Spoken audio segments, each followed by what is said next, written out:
30 செகண்ட்ஸில் ட்ரோன் எப்படி take off பண்ணலாம் நான் சொல்கிறேன். மறக்காமல் பேஜை சப்ஸ்கிரைப் பண்ணிவிட்டு வீடியோவை ஃபுல்லாக பாருங்கள். இப்போ நம்ம கையில் இருக்கிறது தான் RC2 கண்ட்ரோலர். ஃபஸ்ட்டு நம்ம இந்த கண்ட்ரோலரை வந்து செட்டப் பண்ணிடணும். ஜாய் ஸ்டிக்கு ஓகேவா, இந்த 2 ஸ்டிக்கு வந்து இந்த இடத்துல கொடுத்துருப்பாங்க. ஸோ இந்த ஸ்டிக்கை வந்து நம்ம முதல்ல எடுக்கிறோம். இந்த இதை கரெக்டாக செட் பண்ணுறோம். ஓகே, இப்போ கண்ட்ரோலரை ஆன் பண்ண போகிறோம். ஃபஸ்ட்டு சிங்கிள் ப்ரெஸ் பண்ணிவிட்டு அப்படியே லாங் ப்ரெஸ் பண்ணணும். ஸோ கண்ட்ரோலர் ஆன் ஆகிடுச்சு.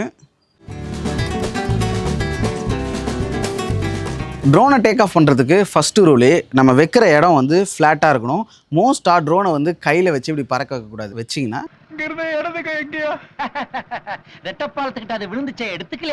இப்போ ட்ரோனுக்கு வந்து பட்டன் வந்து இங்கே பின்னாடி இருக்குது. ட்ரோன் ஆன் பண்ணுறதுக்கு அதே மெத்தட் தான். ஃப்ளாட்டான சர்ஃபேஸில் வச்சுட்டு சிங்கிள் ப்ரெஸ் அதுக்கப்புறம் லாங் ப்ரெஸ் பண்ணிங்கன்னா ட்ரோன் ஆன் ஆகிடும். இப்போ நம்ம வந்து ட்ரோன் ஆன் பண்ண போகிறோம்.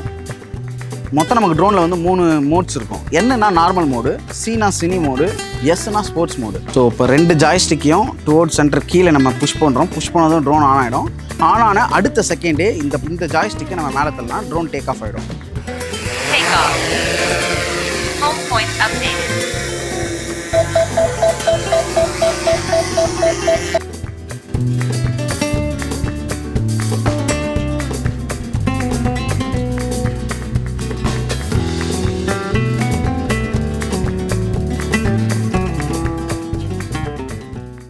எடுத்ததெல்லாம் ஃப்ளை பண்ண முடியாது, ஏமாத்தி போட்டாங்க பெரியப்பா. ஃபஸ்ட்டு சேட்டலைட் செக் பண்ணணும், அதுக்கப்புறம் பேட்டரி செக் பண்ணணும், அதுக்கப்புறம் வெதர் செக் பண்ணணும், அதுக்கப்புறம் முக்கியமாக சென்சார் செக் பண்ணணும். இதெல்லாம் செக் பண்ணக்கப்புறம் தான் ஃப்ளை பண்ண முடியும்.